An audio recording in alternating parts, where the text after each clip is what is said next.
इन साथियों, स्वागत है आपके अपने परिवार गांव की पाठशाला में। आज की इस वीडियो के माध्यम से साथियों हम लोग पढ़ने वाले हैं, जो कि बात करें तो क्लास 9 की एनसीईआरटी की ज्योग्राफी को डिस्कशन करने वाले हैं। आप देख सकते हैं कि कितने भी कोई भी एग्ज़ाम हो, भारत के कोई भी एग्ज़ाम को आप देख लीजिए तो एनसीईआरटीयों से आपको क्वेश्चन डायरेक्ट देखने को मिलते हैं। कई बार चीज़ें हम पढ़ते हैं और एनसीईआरटी न पढ़ने की वजह से बारीक सी चीज़ें जब पूछ लेता है तो एग्ज़ामों में क्वेश्चन छूटते हैं। तो उन्हीं को देखते हुए हम आज की श्रृंखला की जो शुरुआत कर रहे हैं कि एनसीईआरटी क्लास 9 की एनसीईआरटी ज्योग्राफी की शुरुआत कर रहे हैं। क्लास 9 की एनसीईआरटी ज्योग्राफी शुरुआत करने का एक रीज़न और भी है कि इसमें आप देख रहे हैं जो इसके चैप्टर्स हैं क्लास 9 की ज्योग्राफी का जब देखेंगे एनसीईआरटी की बुक को, तो उसमें जो पहला चैप्टर आपको देखने को मिलेगा आकार और स्थिति से संबंधित आपको देखने को मिलेगा। तो आकार स्थिति यानी कि भारत की आकार और स्थिति के बारे में दिया गया है। वहीं भौतिक स्वरूप, अफवाह, जलवायु, प्राकृतिक वनस्पति, वन्य प्राणी और जनसंख्या, यानी कुल 6 चैप्टर जो कि आपको क्लास 9 के एनसीईआरटी की ज्योग्राफी में देखने को मिलेगा। तो जो बेसिक इन्फॉर्मेशन है वो क्लास 9 की एनसीईआरटी से शुरुआत होती है।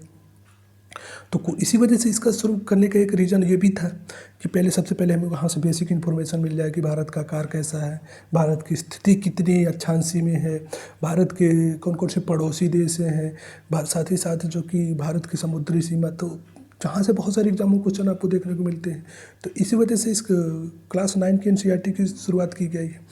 पूरी हम लोग डिटेल में डिस्कशन करते हुए चलेंगे। कोशिश कीजिएगा कि जो आपको लगे कि नोट अच्छा है, लिखने लायक चीज़ है, तो साथ ही साथ नोट करते चलिएगा, जिससे कि आपके पास एक बेहतरीन नोट्स भी तैयार हो जाएगा। क्योंकि बार बार आप एनसीईआरटी नहीं पढ़ पाएंगे, तो उससे बचने के लिए कि आप क्या करें कि जो फैक्ट्स हम बताएंगे तो आप कोशिश करने की जो आपको लगे कि नहीं इनको नोट करना चाहिए तो उसको नोट करते चलेंगे, तो जिससे कि आपके पास एक बेहतरीन नोट भी तैयार होता जाएगा।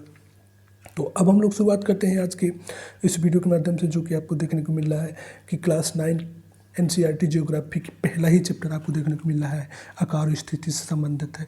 तो यहाँ से बहुत सारे क्वेश्चन आपको देखने को मिलते हैं। क्वेश्चन आपसे पूछ लेगा कि भारत की स्थिति कैसी है, कितनी अक्षांश में स्थित है, कितनी, अगर बात करें तो आकार कौन सा है। तो आकार की अगर बात करें, जो पहला ही क्वेश्चन आपको देखने को मिलेगा, सबसे पहला क्वेश्चन जो कि आपको देखने को मिलता है तो यही पूछता है कि भारत का आकार कैसा है। तो आप अगर मैप ड्रॉ करेंगे या फिर जिसमें जो मैप दिया है उस मैप के माध्यम से हम समझें तो आकार को जो सबसे बड़ा, बहुत सारे एग्जामों में यहाँ से क्वेश्चन आपको डायरेक्ट देखने को मिलते हैं। तो सबसे पहले यही पूछता है, अगर इंडिया के परिप्रेक्ष्य में पूछता है कि भारत का आकार कैसा है, तो आप अगर मोटा मोटा उसके आकार के बारे में बात करें तो जैसे कि आप देख रहे हैं चारों कोनों को अगर इनको मिलाइए तो आपको एक आकृति देखने को मिलेगी। जैसे ही आप चारों कोनों को मिलाएंगे तो आपको एक आकृति देखने को मिलेगी, जिसमें गणित की, अगर उस आकृति की, गणित की भाषा में इस आकृति की बात करें, जो आपको जो देखने को मिले चतुष्फल की, यानी 4 फल को लगभग, जो कि आपको उत्तर से लेकर के दक्षिण पश्चिम से लेकर के पूरब, इन 4 फलकों में भारत विभाजित है। तो जो आकार बनता है, आप गणित में इस आकृति को आप सभी जानते हैं कि क्या बोलते हैं, तो चतुष्फल की आकार कहते हैं। तो आकार जो भारत का कौन सा है, तो चतुष्फल की है, क्योंकि यहाँ से बहुत सारे एग्जामों में आपसे पूछता है कि भारत का आकृति कैसी है या आकार कैसा है, जो चतुष्फल की है। आप चाहें तो कोशिश कीजिएगा इस चीज़ को नोट कर लीजिएगा, या फिर आप जनरली भी आप भारत की आकृति को देखते हैं तो देखेंगे, आप एक ड्रॉ करेंगे और उन चारों दिशाओं को आपस में अगर मिलाते हैं तो जो आकृति बनती है वो चतुष्फल की बनती है। तो इस चीज़ से भी चीज़ों को आप समझ सकते हैं। तो कोशिश कीजिएगा कि इन चीज़ों को, जैसे कि आकृति, आप ऐसी आकृति बना लीजिएगा, फिर उसके सामने लिख लीजिए कि भारत की जो आकृति है कैसी है, तो चतुष्फल की है। तो इन चीज़ों को नोट करते चलिएगा साथ ही साथ। अब वहीं जो कि आपको दूसरा क्वेश्चन आपको देखने को मिलेगा, या हेडिंग आपकी बात करें, जो पहली हेडिंग आपको देखने को मिलती है तो भारत की स्थिति के बारे में बता रहा है कि जो पहली हेडिंग आपको देखने को मिलेगी कि भारत की स्थिति देखने को मिलती है। तो भारत एक विशाल देश है, आप देख सकते हैं कि भारत एक विशाल देश है। यह साथ ही साथ उत्तरी गोलार्ध में स्थित है। तो आपसे दूसरा क्वेश्चन जो आपसे पूछता है कि भारत कौन से गोलार्ध में स्थित है, उत्तरी गोलार्ध में स्थित है कि पश्चिमी गोलार्ध में स्थित है कि पूर्वी गोलार्ध में स्थित है, कौन से गोलार्ध में स्थित है। तो ये क्वेश्चन आप बता सकते हैं कि उत्तरी गोलार्ध में स्थित है। इन चीज़ों को आप कोशिश कीजिएगा कि कोशिश कीजिएगा कि इन चीज़ों को नोट करते चलिए, क्योंकि कई बार ये चीज़ें जब एग्ज़ाम में पूछ लेता तो बहुत सारे बच्चों के जो होते हैं कि गलत होने के चांसेस बढ़ जाते हैं। तो कन्फ्यूजन मत रखिएगा, एकदम क्लियर रखिएगा, साथ ही साथ इन चीज़ों को नोट करते चलिएगा। अब बात करते हैं और आगे कुछ पॉइंट पे। तो जैसे मुख्य भाग की, यानी भारत के मुख्य भाग को आप देखेंगे, मैप में देखेंगे तो जो दक्षिणतम बिंदु है, यानी भारत का जो सबसे दक्षिणतम बिंदु मुख्य भाग का, मुख्य स्थलीय भाग का कहें या मुख्य भाग का, जो कि भारत का दक्षिणतम बिंदु है, वो आपको देखने को मिलेगा। कितना मिलेगा? तो 8 डिग्री 4 मिनट उत्तर से लेकर के लगभग 37 डिग्री 6 मिनट उत्तर अक्षांश। साथ ही साथ अगर बात करें तो जो आपको देखने को मिलेगा 68 डिग्री 7 मिनट से पूर्व से लेकर के 97 डिग्री 25 मिनट पूर्व देशांतर तक है। तो अगर मैप्स में आप देखेंगे तो यहाँ चीज़ों को, क्योंकि मैप के माध्यम से जब चीज़ें आप देखेंगे तो बहुत सारी चीज़ें आपकी क्लियर होती चली जाएंगी। तो कोशिश कीजिएगा कि मैप एक बना लीजिएगा, वैसे चीज़ें तब आप बहुत ही बारीकी से इन चीज़ों को समझ पाएंगे। जैसे कि आप देख रहे हैं कि जो मुख्य भूमि का जो भाग है, भारत का सबसे दक्षिणतम भाग या स्थलीय भाग का है, तो आपको देखने को मिला कि 8 डिग्री 4 मिनट से लेकर के जो आपको देखने को मिलेगा उत्तर। और बहुत सारी यहाँ ये पूछ लेता है कि उत्तर में सबसे ऊपरी जो पॉइंट है, या फिर आपकी बात करें सबसे ऊपरी पॉइंट कौन सा है, तो लगभग जो कि 37 डिग्री 6 मिनट।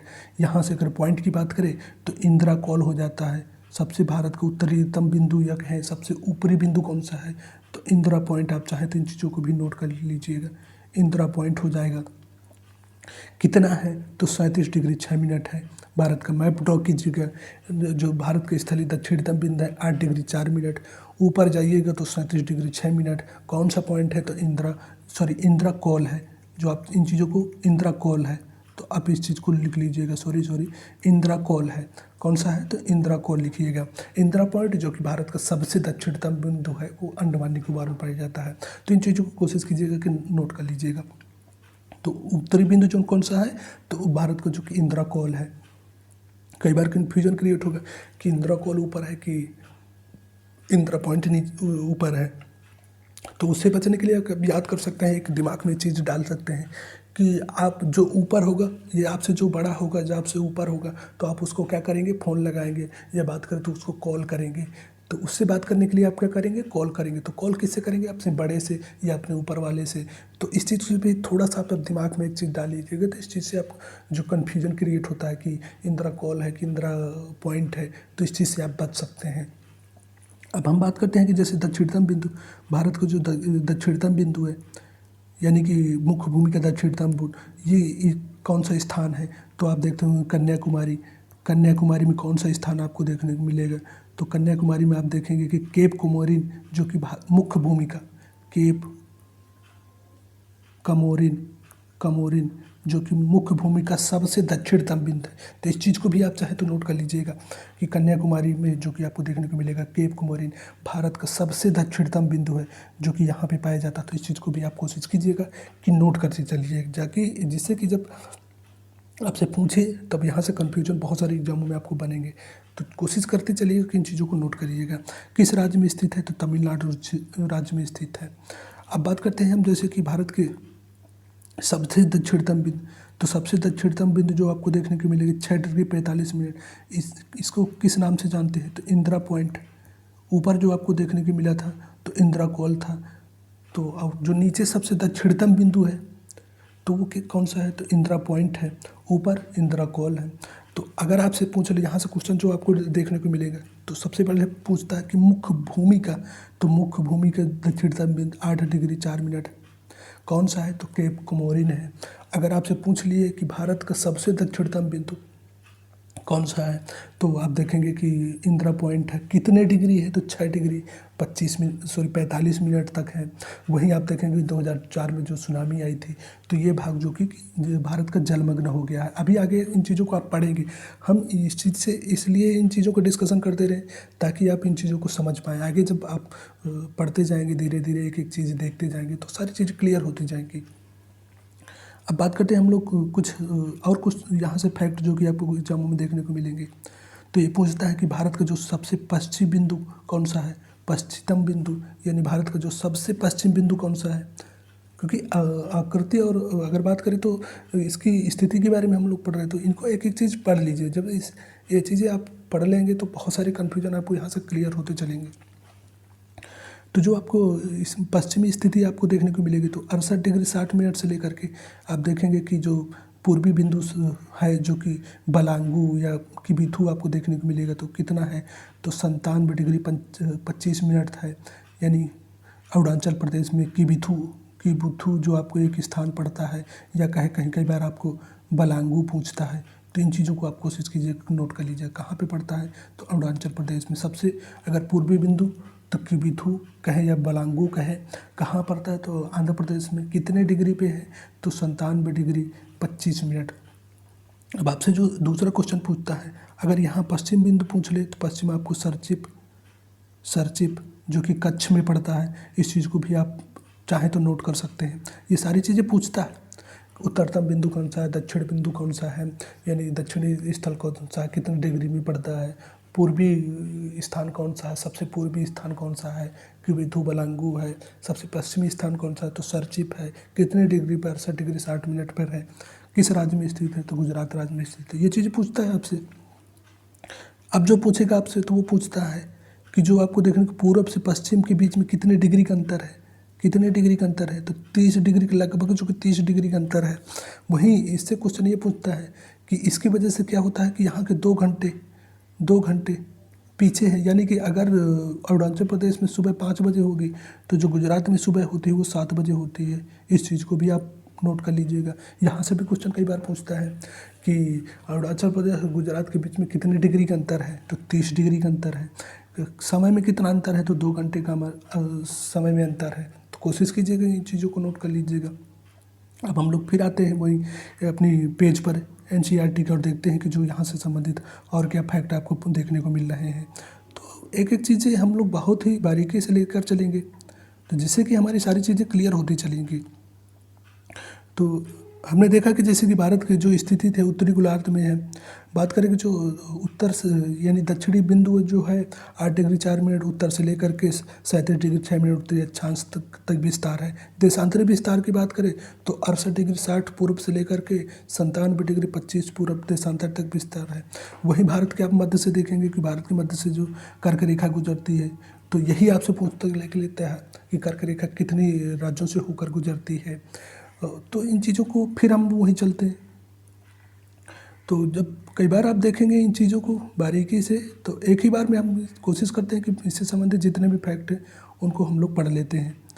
तो जैसे कि आप देख रहे हैं कि भारत के कितने राज्यों से होकर के जाती है, कौन से राज्यों से होकर जाती है, तो इसको समझने के लिए अगर हम बात करें तो अगला मैप जो कि आपको राज्य से संबंधित है, यानी दिए हैं सारे रेखा, आप देख रहे हैं कि लगभग 23.5 डिग्री जो कि कर्क रेखा कहलाती है, 23.5 डिग्री विषुवत रेखा के नॉर्थ की तरफ जो रेखा जाती है वो कर्क रेखा कहलाती है। अब यही क्वेश्चन आपसे पूछता है कि कितने राज्यों से होकर जाती है। तो कई बार बच्चे क्या करते हैं कि ट्रिक के माध्यम से भी याद करते हैं कि 8 राज्यों से होकर गुजरती है, तो उनमें से जैसे मित्र, परगम, झार ऐसे याद करते हैं। लेकिन ट्रिक के चक्कर में मत पड़िएगा। आप लोग एक चीज़ समझिएगा कि 8 राज्यों से होकर जाती है, 8 राज्यों से होकर जाती है कर्क रेखा।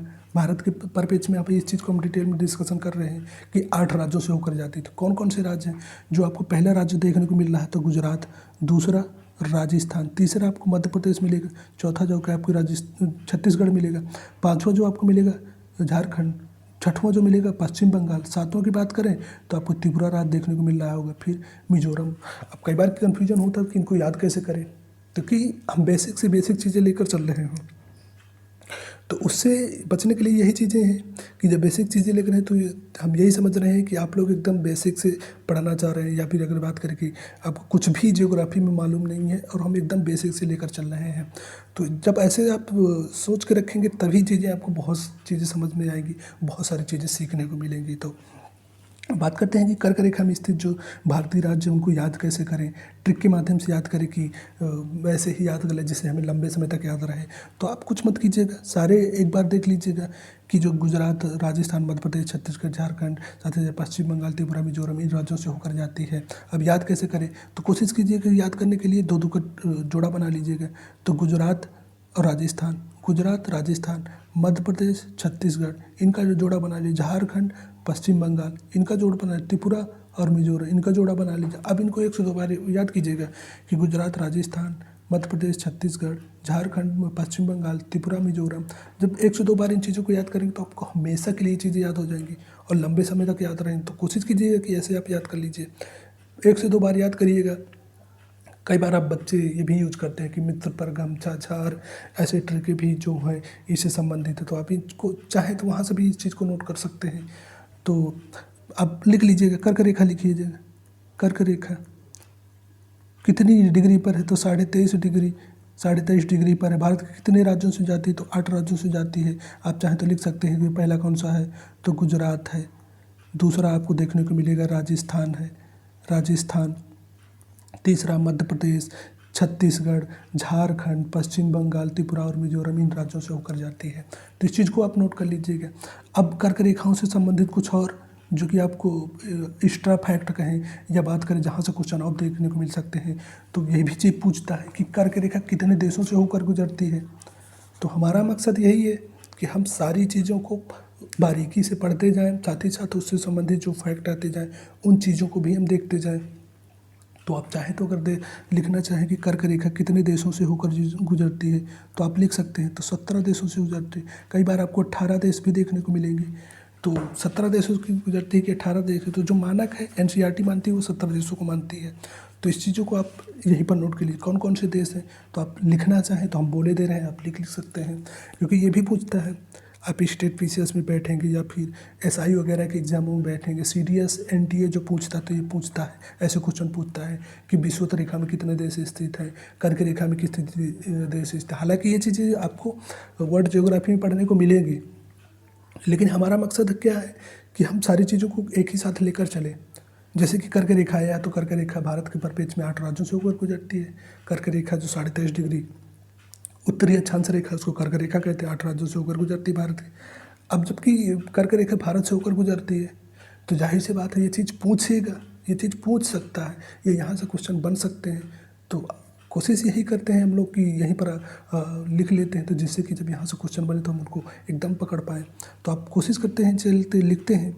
तो मैक्सिको जो पहला देश आपको कर्क रेखा में पड़ेगा मैक्सिको, फिर जो दूसरा पड़ेगा तो बहामास। तीसरा जो देश आपको देखने को मिलेगा तो पश्चिमी सहारा। अगर वहीं आपकी बात करें तो पश्चिमी सहारा जो कि अफ्रीका महाद्वीप में पड़ता है। तो कोशिश करते चलिएगा कि इनकी चीज़ों को लिखते जाइए। फिर जो देखने को मिलेगा मारिटोनिया देश आपको मिलेगा जो कि आपको देखने को मिलेगा तो पश्चिमी अफ्रीका महाद्वीप का देश है। आगे देखने को मिलेगा आपको माली, फिर जो देखने को मिलेगा अल्जीरिया। इन चीज़ों को आप जब नोट करते जाइएगा तो सारे एग्जामों में आपको सारी चीज़ें क्लियर होते जाएंगी। मारिटोनिया, माली, नाइजर, साथ ही बात आप देखते हो कि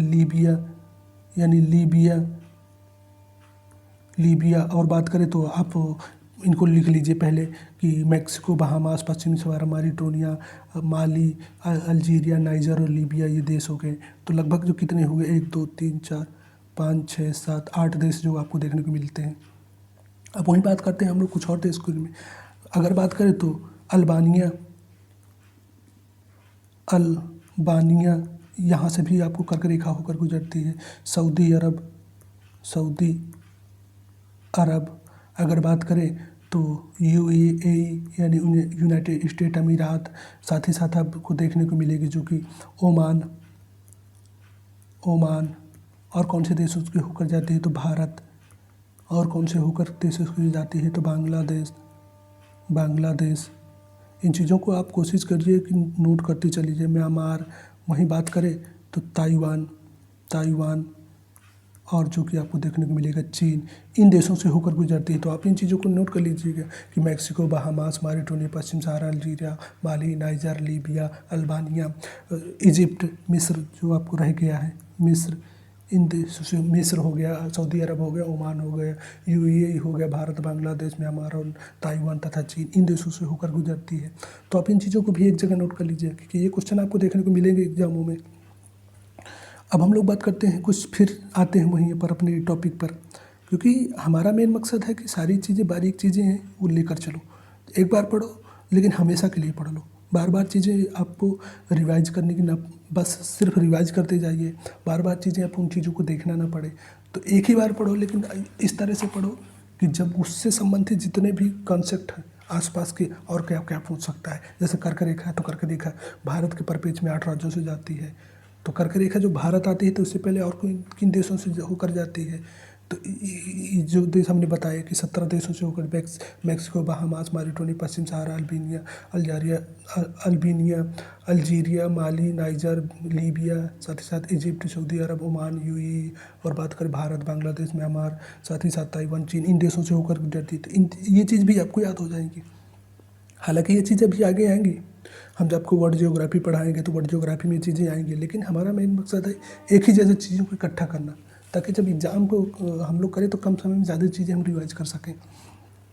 अब हम आगे जो कर्क रेखा पढ़ लिया तो 23.5 डिग्री उत्तर में देश को 2 भागों में विभाजित करती है, 2 भागों में बांटती है। मुख्य भूभाग के दक्षिण पूर्व में अंडमान, अगर वहीं बात करें भारत के परिपेक्ष में तो दक्षिण पूर्व में आपको अंडमान सागर देखने को मिलेगा, अंडमान और निकोबार द्वीप समूह देखने को मिलेगा।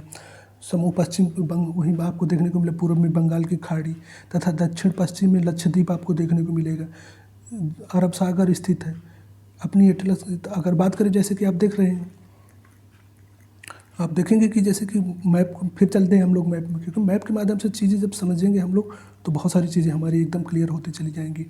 तो आपसे यही पूछ रहा है कि भारत के जो पूरब में देख रहे हैं बंगाल की खाड़ी है, आप पश्चिम में जाएंगे तो अरब सागर है, वहीं आपको अरब सागर के नीचे देखेंगे तो लक्षद्वीप है, अंडमान निकोबार जो कि आपको पूरब दक्षिण पूरब में आपको देखने को मिला है। तो यही आपको इस चीज़ को पूछ रहा है। वहीं आपको जो दक्षिणतम बिंदु बता रहा है तो इंदिरा पॉइंट आपको देखने को मिलेगी। हालांकि 2004 की जब सुनामी आई थी तो ये जो कि जलमग्न हो गया है, तो ये चीज़ भी आपको इस यहाँ पे देखने को मिलेगी। अब वहीं हम लोग बात करते हैं जैसे कि, और तो आप लोग चाहें तो इस चीज़ को भी नोट कर लीजिए कि जो भारत का उत्तर से लेकर दक्षिण तक विस्तार क्षेत्र कितना है, यानी क्षेत्रफल से संबंधित अगर पूरा क्षेत्रफल की बात करें तो आगे हम इस चीज़ को पढ़ेंगे। तो अभी पहले हम देख लेते हैं और भी जो पॉइंट यहाँ पर दिए गए हैं। तो एक एक करके हम सारी चीज़ें बारीक से बारीक चीज़ें लेकर चलेंगे। कोशिश कीजिएगा कि ईमानदारी के साथ पूरा क्लास लीजिएगा, पूरा नोट्स बनाइएगा। बहुत अच्छी नोट्स आपकी बनने वाली है, इस चीज़ की आप एकदम श्योर रहिएगा। अब यही आप पूछ रहा है कि भारत संघ तरह राज्य को सबसे दक्षिणतम बिंदु जो कि इंदिरा पॉइंट हमने बताया था 6 डिग्री 45 मिनट, जो कि अंडमान निकोबार द्वीप समूह में स्थित है। सन 2004 में सुनामी लहरों के कारण समुद्र में जलमग्न हो गया।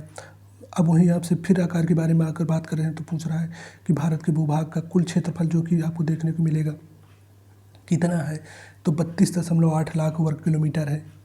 तो भारत क्षेत्रफल के विश्व के कुल कितने प्रतिशत भूभाग, कितना प्रतिशत धारित करता है, तो ये भी आपसे पूछ सकता है। तो जो कि आपको देखने को मिला है, जो भारत विश्व का कुल जो कि 2.8% धारित करता है, यानी लगभग जो कि विश्व का जो कि देखने को मिल रहा है कि 2.4% क्षेत्रफल जो कि भारत में है। इस स्थान के मामले में बात करें तो 7वां सबसे बड़ा देश है, विश्व का 7वां सबसे बड़ा देश है। तो अब जाहिर सी बात बनते ही ये भी क्वेश्चन आता है कि कौन कौन से देश जो कि भारत से बड़े हैं। तो अगर बात करें आप भारत से सबसे बड़े देश के बारे में, तो आप देख सकते हैं यहाँ पे इस डायग्राम के माध्यम से जो भारत से बड़े देश हैं, भारत का कौन सा स्थान है, तो जन क्षेत्रफल के मामले में 7वां स्थान है। आपसे यही पूछ रहा कितना क्षेत्रफल धारित करता है भारत विश्व का, तो 2.4% धारित करता है। जनसंख्या की बात करें तो जनसंख्या भारत में लगभग 17.5%, ये भी चीज़ें आपको पूछता है। तो आप चाहें तो इन चीज़ों को भी नोट कर लीजिए। तो भारत विश्व की जो जनसंख्या धारित करता है वो 17.5% धारित करता है। कि कौन से स्थान पर है जनसंख्या के मामले में, तो दूसरे स्थान पर। क्षेत्रफल के मामले में कौन से स्थान पर, तो 7वें स्थान पर। पहला कौन सा है, तो रूस हो गया, कनाडा हो गया, उत्तरी अमेरिका कहें, संयुक्त राज्य अमेरिका हो गया, चीन हो गया, ब्राज़ील हो गया। अगर वहीं बात करें तो ऑस्ट्रेलिया 7वें नंबर में, जो कि आपको भारत है।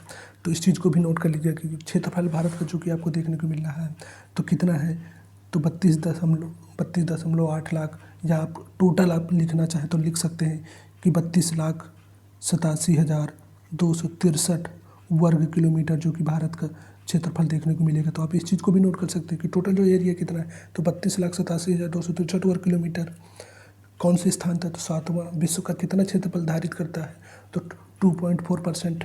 जनसंख्या कितनी है भारत में विश्व की, तो 17.5%। यहाँ से भी क्वेश्चन देखने को मिलेगा। जनसंख्या के मामले में भारत कौन सा स्थान रखता है, तो दूसरा स्थान रखता है। कोशिश कीजिए इन चीज़ों को नोट करते चलिएगा। अब यहाँ से आप ये भी लिख सकते हैं देश कौन कौन से भारत से आगे हैं, तो रूस, कनाडा, संयुक्त राज्य अमेरिका, चीन, ब्राज़ील, ऑस्ट्रेलिया 7वें नंबर में जो आपको देखने को मिलेगा भारत मिलेगा। रूस कितना धारित करता है, तो आप इस चीज़ को लिख सकते हैं कि 170.7%।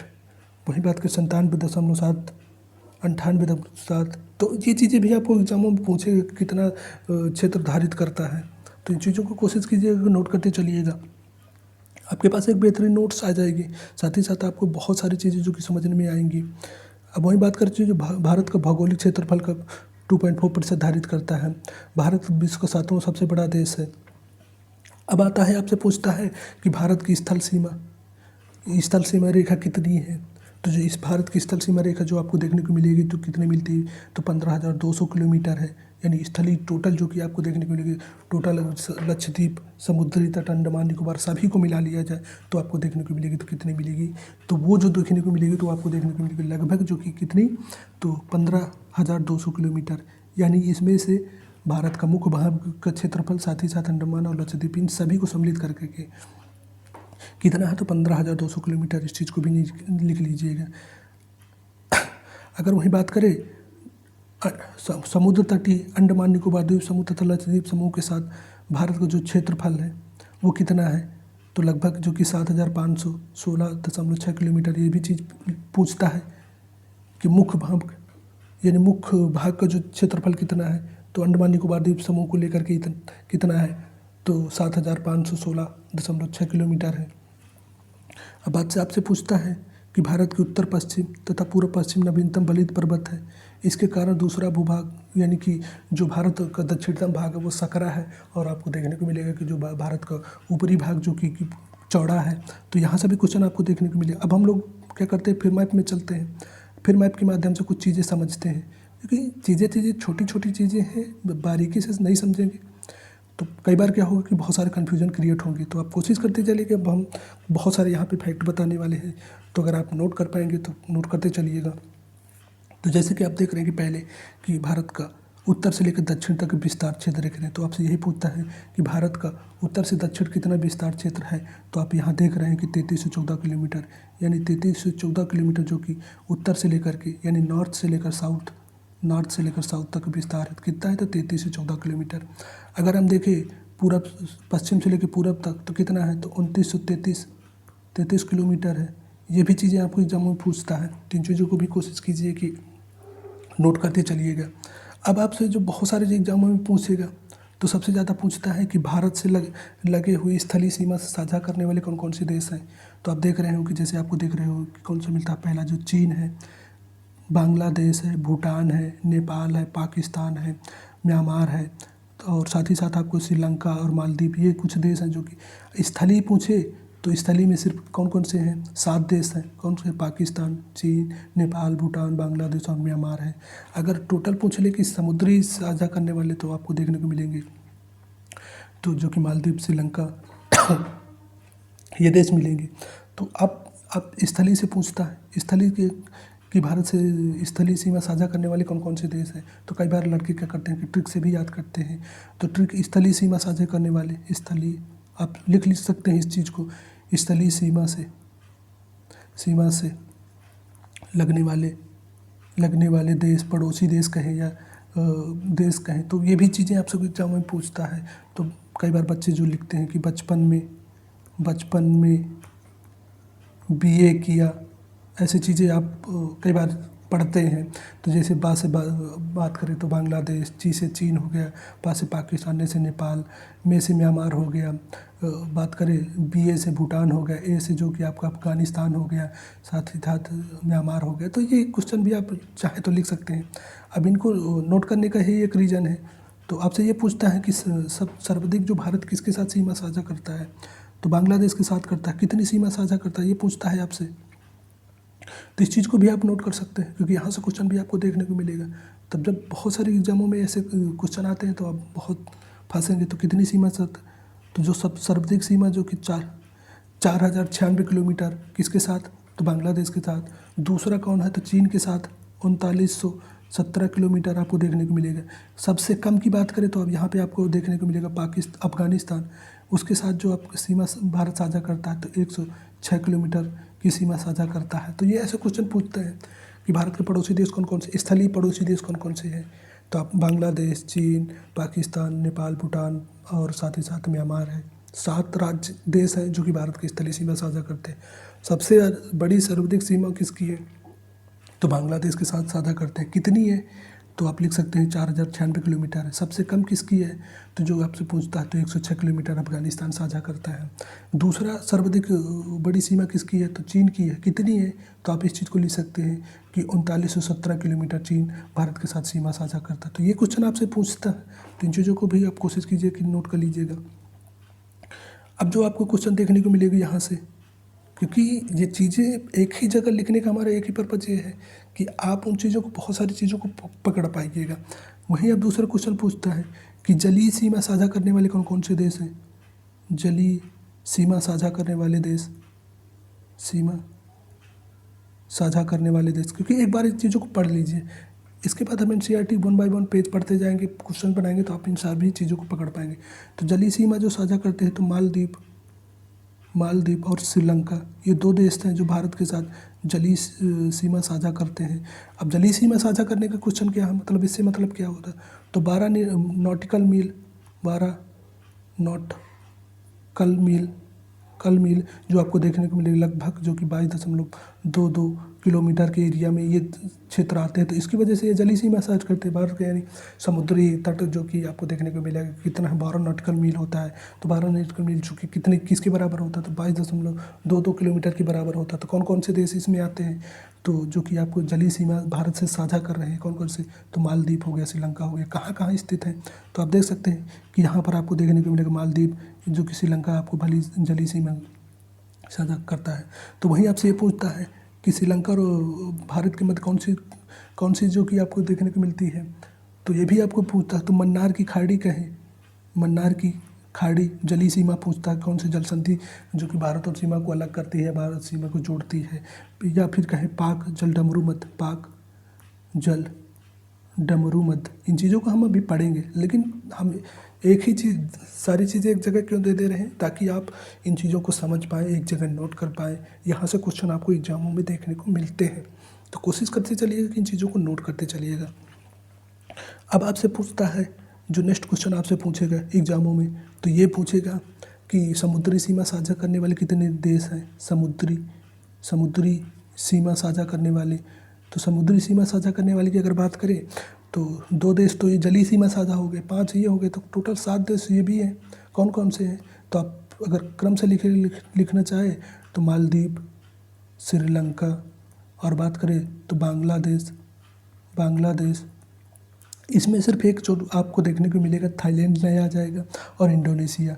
तो म्यांमार हो गया, फिर आपको देखने को मिलेगा इंडोनेशिया।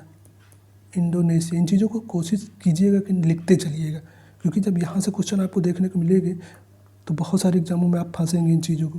और थाईलैंड, ये देश हैं जो कि भारत के साथ आपको देखने को मिले समुद्री सीमा। श्रीलंका, मालदीव, श्रीलंका, साथ ही साथ बात करें तो बांग्लादेश, इंडोनेशिया, म्यांमार, थाईलैंड और पाकिस्तान, 7 देश हैं जो कि भारत के साथ समुद्री सीमा साझा करते हैं। तो इन चीज़ों को भी नोट कर लीजिएगा। स्थलीय सीमा साझा करने वाले 7 देश बचपन में भी ये किया, बांग्लादेश, चीन, पाकिस्तान, म्यांमार, भूटान, अफगानिस्तान, नेपाल। समुद्री सीमा साझा करने वाले मालदीव, श्रीलंका, साथ ही साथ इंडोनेशिया, म्यांमार, थाईलैंड, पाकिस्तान और बांग्लादेश, ये सीमा जो कि समुद्री सीमा साझा करते हैं। अब बात करते हैं जो आपसे बहुत सारे एग्जामों में क्वेश्चन पूछता है कि भारत के कौन कौन से देश हैं जो समुद्री सीमा वाले राज्य हैं, यानी कौन कौन से देश हैं जो कि समुद्री सीमा साझा करते हैं, कौन कौन से देश हैं जो कि आपको अगर बात करें तो स्थलीय सीमा साझा करते हैं। तो ये क्वेश्चन भी आपको एग्जामों में देखने को मिलेगा, क्योंकि चीज़ें एक ही जगह नोट कर ली जाएंगी तो बहुत सारी चीज़ें आपकी एकदम क्लियर होती चली जाएंगी। तो अब हम लोग बात करते हैं जैसे कि नीचे की मैप के में आते हैं, तो नीचे की मैप में जब आएंगे तो हमें देखने को मिलेगा इन चीज़ें हम पढ़ेंगे, लेकिन उसका एक जगह लिखने का रीज़न यही है। हालांकि चलो देखते हैं आगे, इसको देखते हैं हम लोग, लेकिन अभी कुछ थोड़ा सा और फैक्ट देख लेते हैं। तो अगर बात करें कुछ और प्रमुख फैक्टों के बारे में, तो हमने भी देखा कि भारत लक्षद्वीप के साथ जो कि 75,000 यानी 7,516.6 किलोमीटर सीमा साझा है। भारत उत्तर पश्चिम में आपने देखा था कि नवीनतम बल्क पर स्थित है। अगर बात करें वहीं जो कि दक्षिणी भूभाग उत्तर में चौड़ा है और जो कि बात करें तो 22 डिग्री उत्तरी अक्षांश से हिंद महासागर की ओर सकरा होता जाता है। इसके पश्चिम अरब सागर, पूर्व में बंगाल की खाड़ी, इन चीज़ों को हमने डिस्कशन कर लिया। अक्षांश हमने ये भी चीज़ के डिस्कस कर लिया। अक्षांश देशांतर के विस्तार 30 डिग्री तक है, परंतु पूर्व पश्चिम का विस्तार उत्तर दक्षिण से भी अपेक्षा कम प्रतीत होता है। ये चीज़ भी हमने डिस्कस कर लिया। वहीं आपसे ये पूछता है कि गुजरात से अरुणाचल प्रदेश के स्थानीय समय में 2 घंटे का अंतर है। इस चीज़ को भी हमने डिस्कशन ही कर लिया है। आपसे पूछ लेगा कि अब जो पूछता है 82.5 डिग्री पूर्वी देशांतर रेखा कितने राज्यों से होकर जाती है, देशांतर रेखा कितने राज्यों से होकर जाती है। साथ ही साथ इसको जो कहते हैं तो भारत का मानक या यामोत्तर माना जाता है, भारत का मानक समय माना जाता है। तो अगर बात करें तो एनसीईआरटी में जो आपको देखने को मिला है कि कई बार आप देखते हैं कि जो कि नैनी से होकर, नैनी नहीं, जो कि एनसीईआरटी में जो दिया है तो उत्तर प्रदेश के मिर्ज़ापुर से होकर जाती है। तो अगर उत्तर प्रदेश का मिर्ज़ापुर से होकर के आते हैं आंसर, तो आप इसी को टिक कीजिएगा। अब बात करते हैं कितने राज्यों से होकर जाती है। तो ये चीज़ आपसे पूछ सकता है एग्जामों में कि यामोत्तर जो रेखा है आपको देखने को यहाँ मिलेगी। तो इस चीज़ को हम क्या करते हैं कि मैप के माध्यम से चीज़ें समझते हैं। तो मैप के माध्यम से एक एक करके जब चीज़ें समझते जाएंगे तो आपको देखेंगे कि बहुत सारी चीज़ें आपकी एकदम क्लियर होती जाएंगी। तो जो आपको देखने को मिलेगी 82.5 डिग्री, कौन सी रेखा, 82.5 डिग्री रेखा, जो कहाँ से होकर जाती है तो आपको देखने को मिलेगी जो कि इन राज्यों से होकर जाती है। यानी आप देखेंगे कौन कौन से राज्य 82.5 डिग्री पूर्वी देशांतर, यहाँ से भी बहुत सारे आपको कन्फ्यूजन और बहुत सारे डाउट्स क्लियर होने वाले हैं। तो 5 राज्यों से होकर जाती है। कौन कौन से राज्य हैं, तो पहला जो आपको उत्तर प्रदेश देखने को मिल रहा है, दूसरा मध्य प्रदेश, तीसरा जो देखने को मिला छत्तीसगढ़, चौथा जो आपको उड़ीसा, पांचवा जो आपको देखने को मिल रहा है तो आंध्र प्रदेश। तो इन चीज़ों को भी नोट कर लीजिए, एक जगह बनाइएगा नोट कि 82.5 डिग्री पूर्वी देशांतर रेखा भारत के 5 राज्यों से होकर जाती है। कौन कौन से हैं, तो यूपी हो गया, फिर है एमपी हो गया, फिर हो गया छत्तीसगढ़ हो गया, उड़ीसा हो गया, अगर बात करें तो एपी या आंध्र प्रदेश हो गया। तो इस चीज़ को भी आप नोट कर लीजिएगा।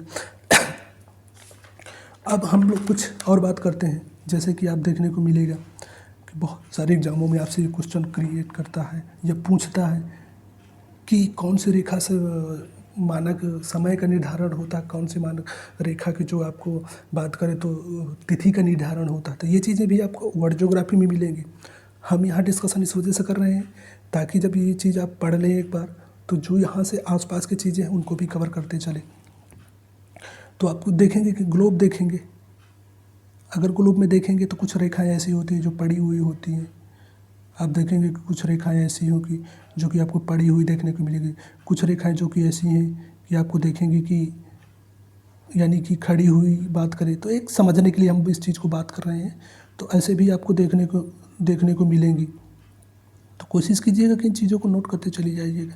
तो कई बार कन्फ्यूजन क्रिएट होता है कि कौन सी रेखा जो कि अक्षांश रेखा है। तो अक्षांश जितनी भी बड़ी रेखाएं हैं ग्लोब में, जितनी भी बड़ी रेखाएं हैं तो अक्षांश रेखाएं कहलाती हैं। ये चीज़ें बताने का मतलब यही है कि यहाँ से बहुत सारे कन्फ्यूजन आपको क्रिएट होंगे। थोड़ा सा सब्र कीजिए, हम सारी चीज़ें आपको क्लियर करेंगे। जो खड़ी रेखाएँ कौन सी है, तो देशांतर रेखाएँ हैं। देशांतर रेखाएँ कौन सी है, तो देशांतर रेखाएँ हैं। अब यहाँ से क्वेश्चन आपको किस प्रकार का पूछता है, तो जो पहला क्वेश्चन आपसे पूछ रहेगा कि अक्षांश रेखाओं की संख्या कितनी है। तो आप एकदम क्लियर कर लीजिएगा। वैसे तो देखा जाए तो 81 आपको देखने को मिलेंगी, लेकिन जो 90 डिग्री और 90 डिग्री उत्तरी अक्षांश, 90 डिग्री दक्षिणी अक्षांश, ये ध्रुव रेखाएं होकर जाती हैं। तो इसकी वजह से जो टोटल संख्या जो एनसीईआरटी मांगता है, जो बीपीएससी मांगता है, जो यूपीपीसीएस मांगता है, तो 179 है। कितनी है? तो 179। इस चीज़ को लिख लिए कि अक्षांश रेखाओं की संख्या कितनी है। ये एग्जामों में कई बार क्वेश्चन, आप टीआरई एग्जाम दिए होंगे तो टीआरई एग्जाम में यहाँ से क्वेश्चन पूछा था, टीआरई 2 में था या टीआरई 3, ये क्लियर नहीं, लेकिन पूछा था यहाँ से, एकदम क्लियर रहिएगा। तो कितना माना था आयोग ने उत्तर? जो कि 179 माना था। तो इस चीज़ को भी लिख लीजिए। दूसरा जो आपसे पूछेगा कि अक्षांश रेखाओं के बीच की दूरी कितनी होती, यानी दो अक्षांश रेखाओं के बीच की दूरी पूछेगा, दूरी पूछेगा, यहाँ से भी क्वेश्चन मिलेगा। तो 111 किलोमीटर होती है। तो इस चीज़ को भी आप नोट कर लीजिएगा, कितनी होती है, यानी दो अक्षांश रेखाओं के बीच की दूरी जो कि आपको देखने को मिलेगी, तो कितनी मिलेगी? 111 किलोमीटर। तो इस चीज़ के लिए संख्या पूछे 179 आपको देखने को मिलेगी। अगर दूरी पूछे दो अक्षांशों के बीच की दूरी, तो 111 किलोमीटर। कोशिश करिएगा कि इन चीज़ों को लिखते जाइएगा। वर्ल्ड ज्योग्राफी का चैप्टर आएगा तो हम उस पर पढ़ाएंगे। अक्षांशी देशांतरी एक चैप्टर है आगे एनसीईआरटी में, तो वहाँ हम उन चीज़ों को पढ़ाएंगे। यहाँ लिखाने का सिर्फ मकसद जो है, अभी आप आगे समझेंगे उस चीज़ को कि कौन सी रेखा से मानक रेखा है, कौन सी रेखा जो कि तिथि रेखा है, ये निर्धारित है। क्योंकि यहाँ मानक रेखा ही है, तो भारत के परिप्रेक्ष्य में 82.5 डिग्री है, तो 0 डिग्री कहाँ से होकर जाती है, किन देशों से होकर जाती है। तो ऐसे क्वेश्चन से आपको एग्जामों में फंसाते हैं, तो उनसे समझने के लिए हम इन चीज़ों आपको कुछ बेसिक इन्फॉर्मेशन भी आपको दे रहे हैं। जैसे अक्षांश रेखाओं की संख्या तो 179 है, कि दो अक्षांश के बीच की दूरी 111 किलोमीटर है। देशांतर रेखाओं की संख्या पूछ ले तो 360 हो गई। तो इस चीज़ को भी आप नोट कर सकते हैं। अब जो हम मेन चीज़ पे आ रहे हैं, इस चीज़ को आपको ज़रूर नोट कीजिएगा कि यहाँ से जब क्वेश्चन बनता है तो बहुत सारे एग्जामों में, एकदम बहुत सारे एग्जामों में आप ये समझ लीजिए कि यहाँ कन्फ्यूजन क्रिएट होता है। तो आपको देखने को मिलेगी ग्लोब, चित्र बनाइएगा, ग्लोब में आप देखेंगे, या फिर कहे कि आप वर्ल्ड मैप में जाएंगे तो वर्ल्ड मैप में आप देखेंगे कि जो कि 0 डिग्री अक्षांश रेखा, यानी 0 डिग्री देशांतर रेखा को हम लोग क्या कहते हैं, तो 0 डिग्री जो देशांतर रेखा है, इसी रेखा को हम लोग क्या कहते हैं, यानी 0 डिग्री देशांतर रेखा हमने समझाया ना कि जो खड़ी हुई लाइनें हैं वो देशांतर रेखा है। जो कि अगर बात करें तो पड़ी हुई लाइनें कौन सी हैं, तो जो कि पड़ी हुई लाइन अक्षांश रेखा है। तो इस चीज़ को हम समझने आने के लिए यही मेन मकसद है। तो 0 डिग्री देशांतर रेखा इसको हम क्या कहते हैं, तो अंतर्राष्ट्रीय तिथि रेखा, अंतर्राष्ट्रीय इसको हम क्या कहते हैं, तिथि रेखा कहें या डेट लाइन कहें, आप इंग्लिश में नोट करेंगे तो डेट लाइन। तो जो 0 डिग्री देशांतर रेखा, इससे दिन का निर्धारण होता है। दिन का निर्धारण तो किससे होता है, जो 0 डिग्री देशांतर रेखा है, तो समय का निर्धारण होता है। क्या होता है? समय का निर्धारण होता है, समय का निर्धारण होता है। इस चीज़ को लिख लीजिए कि 0 डिग्री देशांतर रेखा से समय का निर्धारण होता है। तो अब पूछेगा आपसे कि दिन का निर्धारण कौन सी रेखा से होता है, तो 180 डिग्री देशांतर रेखा इससे क्या होता है, तो इसका दिन का निर्धारण होता है। ये चीज़ें पूछता है क्वेश्चन, जब दिन का निर्धारण, जब ऐसे क्वेश्चन आपको एग्जामों में देखने को मिल जाएगा तो बहुत सारी गलतियाँ होती हैं। 0 डिग्री अच्छा दिन का निर्धारण होता है, 180 डिग्री देशांतर रेखा से जो आपको देखने को मिलेगा किसका निर्धारण होता है, तो जो कि समय दिन का निर्धारण होता है। 0 डिग्री से समय का निर्धारण, 180 डिग्री देशांतर रेखा से दिन का निर्धारण होता है। इस चीज़ को नोट कर लीजिएगा। जब एग्जाम में यहाँ से क्वेश्चन आएंगे तो बहुत सारे एग्जामों में आप फंसेंगे। कोशिश करिएगा कि इन चीज़ों को बारीकी से नोट कर लीजिएगा। अब वहीं आपसे पूछता तो यहाँ समझाने का मेन मकसद यही था कि जैसे कि हमने अभी पढ़ा था 82 डिग्री साढ़े 82 डिग्री देशांतर रेखा जो भारत के 5 राज्यों से होकर जाती है।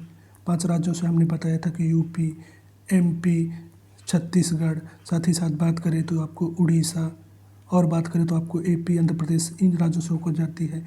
तो वहीं अब बात करें कि जो 0 डिग्री देशांतर रेखा कितने देशों से होकर जाती है, तो अगर बात करें तो 9 देशों से होकर जाती है। कौन कौन से देश हैं, तो ये भी पूछ सकता है आपसे। तो बात करें जैसे कि ग्रीनलैंड हो गया। अगर वहीं बात करें तो यूके, स्पेन, फ्रांस, ये चीज़ें भी नोट करती है क्योंकि यह चीज़ भी पूछता है एग्जामों में। हालांकि ये वर्ल्ड ज्योग्राफी का पार्ट है। यहाँ डिस्कशन करने का मतलब है कि वो चीज़ें आ गई हैं तो उन चीज़ों को क्लियर करते चलिए, ताकि जब आगे पढ़ेंगे तो एकदम आपके कॉन्सेप्ट क्लियर रहे, एकदम टॉपिक क्लियर रहे कि हमें कैसे पढ़नी है, क्या चीज़ें पढ़नी है। तो फ्रांस हो गए, ये देश हो, ग्रीनलैंड, यूके, स्पेन, फ्रांस। साथ ही साथ अगर बात करें तो अल्जीरिया अल्जीरिया अल्जीरिया हो गया, माली हो गया, माली, टोगो, अगर बात करें घाना और Burkina Faso, Burkina Burkina Faso. ये इन देशों से होकर के जो जाती है कम सी, तो 0 डिग्री देशांतर रेखा, जिसको हम GMT कहें या ग्रीन मीन टाइम कहें। अगर वहीं बात करें तो ग्रीन मीन टाइम से ही भारत का लगभग जो कि 5.30 डिग्री यानी 5.5 घंटा जो कि ग्रीन बीच मीन टाइम से भारत का समय आगे है। तो ये चीज़ें भी एग्जामों में आपसे पूछा था, तो इन चीज़ों को इसी वजह से यहाँ पे हम डिस्कशन किए। तो इन चीज़ों को आप एक ही जगह पे रख लीजिएगा। वहीं आप जैसे कि देशांतर रेखा में क्या बात करें, जैसे पूरब में हम जाते हैं तो जो समय में क्या होती है, वृद्धि होती है। ये भी चीज़ें आपसे पूछता है। हालांकि इन चीज़ों को हम आगे डिस्कशन करेंगे। आप एकदम निश्चिंत रहिए, बहुत डिटेल में डिस्कशन किया जाएगा और बहुत ही बेहतरीन तरीके से। पश्चिम की तरफ जाते हैं तो समय में कमी आती है। 1 डिग्री पर कितना समय कम होता है, तो 1 डिग्री पर जो कि आपके 4 मिनट कम होता है। तो इस चीज़ को भी आप नोट कर लीजिएगा। तो यहाँ से भी क्वेश्चन आपको देखने, यानी पूरब की तरफ बढ़ते हैं तो समय में वृद्धि होती है, पश्चिम की तरफ बढ़ते हैं तो आपको देखने को मिलेगी जो कि समय में कमी आती है। 1 डिग्री पर कितना समय बढ़ता है, तो 1 डिग्री पर 4 मिनट बढ़ता है। तो इन चीज़ों को भी नोट कर लीजिएगा। यहाँ हमारे पढ़ाने का मतलब यही था कि ये चीज़ें आपकी एकदम क्लियर होती जाएँ, ताकि जब भी क्वेश्चन यहाँ से देखें तो आप एकदम क्लियर कंसेप्ट के साथ देखें। अब हम आते हैं फिर अपने टॉपिक के बारे में। जैसे हमने देखा था कि गुजरात से अरुणाचल प्रदेश की स्थानीय समय में लगभग 2 घंटे का हमने इस चीज़ पढ़ ली थी। 82.5 डिग्री पूर्वी देशांतर रेखा भारत की मानक या कहे या उत्तर मानक रेखा है। तो ये भी चीज़ को हमने इन चीज़ों को पढ़ लिया। अब दिन रात के अवधि पर प्रभाव पड़ता है। वहीं बात करें जैसे 82.5 डिग्री हमने बताया कि यूपी, MP, छत्तीसगढ़, साथ ही साथ उड़ीसा और सॉरी और आंध्र प्रदेश राज्यों से, यानी 5 राज्यों से होकर जाती है। भारत और विश्व, यही हमारा यहाँ पे मेन डिस्कशन करना था, क्योंकि ये टॉपिक है भारत और विश्व। तो भारत के संदर्भ में हमने इन चीज़ों को याद कर लिया और वहीं हमने जो विश्व के संदर्भ में याद हो रहा। तो अब बात करते हैं और कुछ। तो भारतीय भूखंड एशिया महाद्वीप में पूरब और पश्चिम के मध्य में स्थित है। भारतीय भूभाग एशिया महाद्वीप का दक्षिणी विस्तार है। हिंद महासागर जो कि पश्चिमी यूरोपीय देशों और पूर्वी एशियाई देशों को मिलाता है। भारत को केंद्रीय स्थिति प्रदान करता है। तो आप मैप में देखेंगे तो जो मैप में देखते हैं तो भारत की जो स्थिति कैसी है, तो केंद्रीय स्थिति है। दक्षिण पठार हिंद महासागर में शीर्षस्थ फैला हुआ है और पश्चिम एशिया, अफ्रीका, यूरोप के देशों के साथ साथ पूर्व एशिया के देशों में पूर्वी तट के माध्यम से निकटतम संबंध बनाए हुए हैं। तो हिंद सागर में किसी भी देश की तटीय सीमा भारत जैसी नहीं है। भारत की इसी महत्वपूर्ण स्थिति के कारण एक महासागर का नाम इसका यानी हिंद महासागर रखा। वहीं अब आपसे ये पूछ रहा है, सन 1869 में सुएज नहर खुलने से भारत और यूरोप के बीच की जो दूरी हो गई वो कितनी हो गई, 7,000 कम हो गई थी। तो ये भी आपसे क्वेश्चन आपको देखने को मिलेगा। हमने मैप के माध्यम इन चीज़ों को भी पढ़ा कि भारत की स्थिति कैसी है। तो इन सब चीज़ों को हमने काफ़ी बारीकी से देख लिया है। अब हम जो आगे पॉइंट पढ़ते हैं जो आपसे पूछेगा, तो भारत के साथ विश्व का संपर्क पुराना था और बहुत सारी चीज़ें आपको देखने को मिलेगी। अब हम बात करते हैं कि जैसे कि भारत को और अफ्रीका से कौन सी जल संधि अलग करती है। तो भारत और अफ्रीका महाद्वीप को कौन सी जल संधि अलग करती है, तो यही आपको कई बार देखने को मिलेगा कि एशिया को और यूरोप से कौन सी नहर अलग करती है, तो सुएज नहर अलग करती है। अगर जल संधि की बात करें तो बाब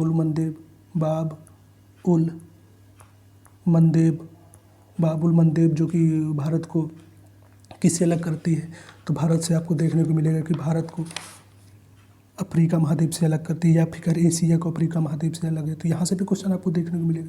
तो कोशिश कीजिए कि इन चीज़ों को भी आप लिखते चलिएगा, क्योंकि कई बार यहाँ से जब क्वेश्चन आपको देखने को मिलते हैं तो आप बहुत सारे एग्जामों में इस चीज़ को फंसेंगे।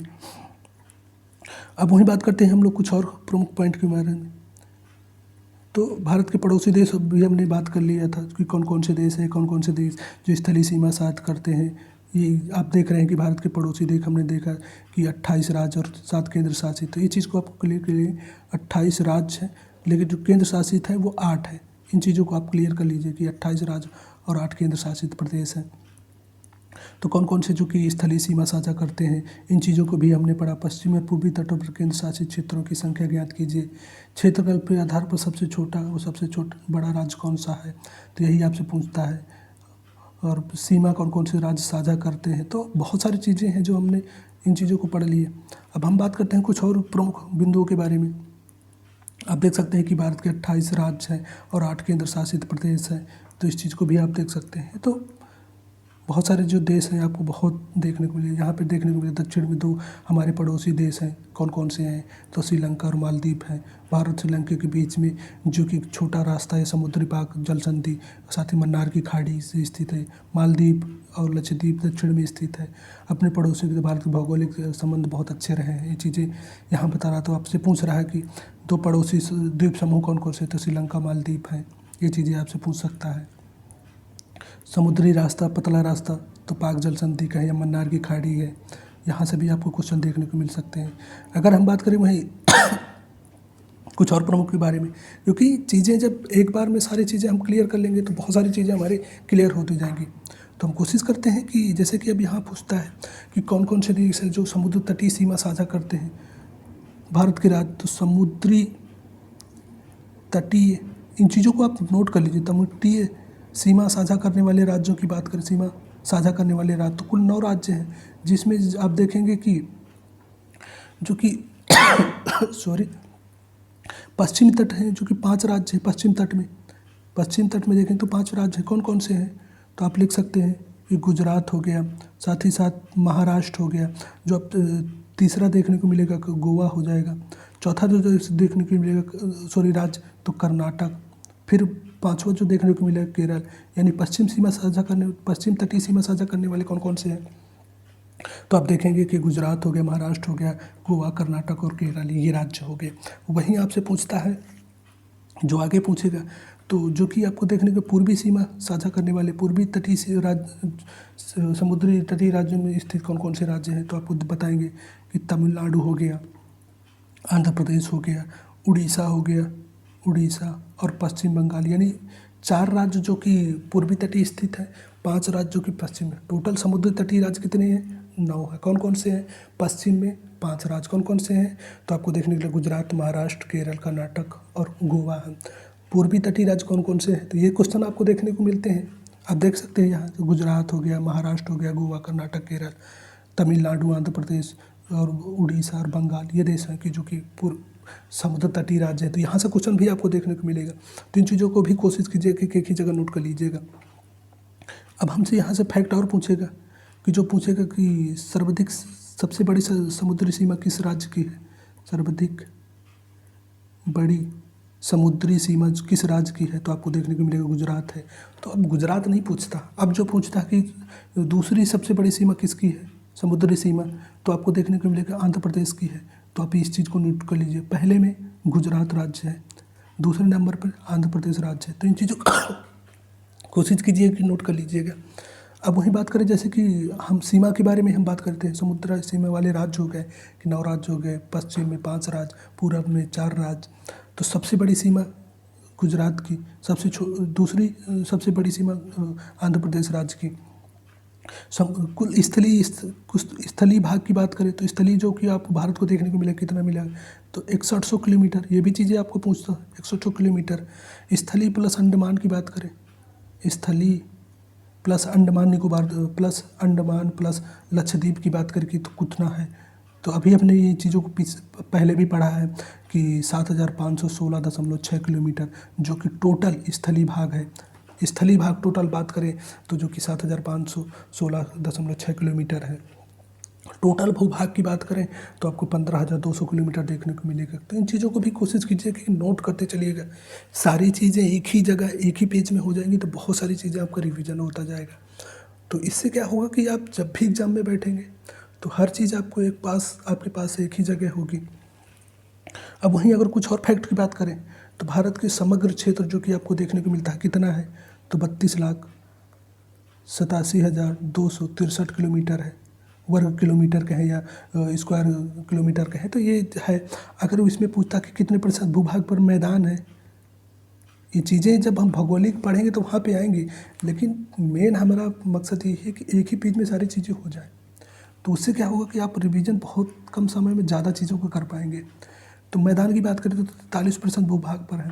पर्वत की बात करें तो पर्वत आपको 10% भूभाग पर देखने को मिलेंगे। पठार की बात करें तो पठार आपको 18% भूभाग पर देखने को मिलेंगे। कितने? तो 18% भूभाग पर।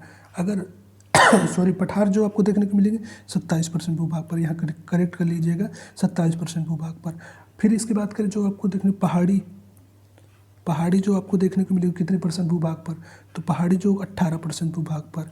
मैदान 43% भूभाग पर। पर्वत यानी भूभाग जो भारत का टोटल भूभाग है कितना है क्षेत्रफल, तो 32,87,263 किलोमीटर, जिसमें से मैदान कितने प्रतिशत भूभाग पर, 43%, पर्वत 10%, पठार 27%, पहाड़ी तो जो कि 10% 18% देखने को मिलेगी।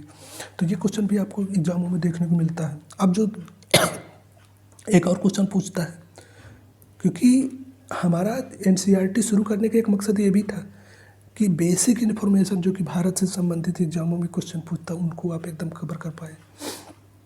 तो आपसे जो क्वेश्चन पूछता है कि किस तट को किस नाम से जाना जाता है, तो गुजरात के तट को जो बात करते हैं तो गुजरात को तट को हम क्या करते हैं, तो काठियावाड़। तटीय तल पूछ भारत के तटीय स्थल पूछता है तो काठियावाड़ तट कहते हैं। वहीं आपको देखने को मिलेगा कि महाराष्ट्र से लेकर के गोवा तक के बीच के तट को हम क्या कहते हैं, तो कोंकण तट कहते हैं, कोंकण। इन चीज़ों को नोट कर लीजिएगा, ऐसी चीज़ें बहुत कम आपको मिलेंगी। तो कई बार जब ऐसी चीज़ कन्फ्यूजन आते हैं तो कई बार ये चीज़ें कन्फ्यूजन करती है। वहीं जो कि गोवा से लेकर कर्नाटक के बीच तक का जो तट है कौन सा है, तो कनारी के तट के नाम से जाना जाता है, कनारी तट। फिर आपको कर्नाटक से केरल तक का तट मालाबार तट कहलाता है। वहीं आपको देखने को मिलेगी यहाँ पे कावेरी नदी, बाद के दूसरे में कृष्णा नदी, कावेरी नदी और कृष्णा नदी। कोशिश कीजिएगा इन चीज़ों को। तो इस तट को क्या कहते हैं, तो इसको हम लोग क्या कहते हैं, कोरोमंडल तट कहते हैं। कोरोमंडल तट किस राज्य में स्थित है, तो तमिलनाडु में इसमें। फिर आपको यहाँ से देखने को मिलेगी कोरोमंडल। फिर कृष्णा नदी से लेकर के महानदी के बीच के स्थान को, महानदी आपको देखने को उड़ीसा में देखने को मिलती है, तो कृष्णा नदी। फिर महानदी, तो महानदी और इसके बीच के स्थान को क्या कहते हैं, उत्तरी सरकार के नाम से जाना जाता है ये तट। वहीं बात करें कि फिर आपको पश्चिम बंगाल में एक हुबली नदी देखने को मिलती होगी, हुबली नदी। तो हुबली नदी जो कि यहाँ के इसको क्या कहते हैं, तो उत्कल तट कहते हैं, उत्कल तट। ये चीज़ को भी नोट कर लीजिए। गुजरात तट को काठियावाड़ तट, महाराष्ट्र से गोवा तक के कोंकण तट, गोवा से कर्नाटक तक कनारी तट, फिर कर्नाटक से केरल तक के तट को तो मालाबार तट, कावेरी नदी से लेकर कृष्णा तक के तट को कोरोमंडल, कृष्णा नदी से महानदी के उत्तरी सरकार, महानदी से हुबली नदी उत्कल तट। ये भी क्वेश्चन आपको देखने को एग्जाम में मिलते हैं, एकदम इन चीज़ों को नोट कर लीजिएगा।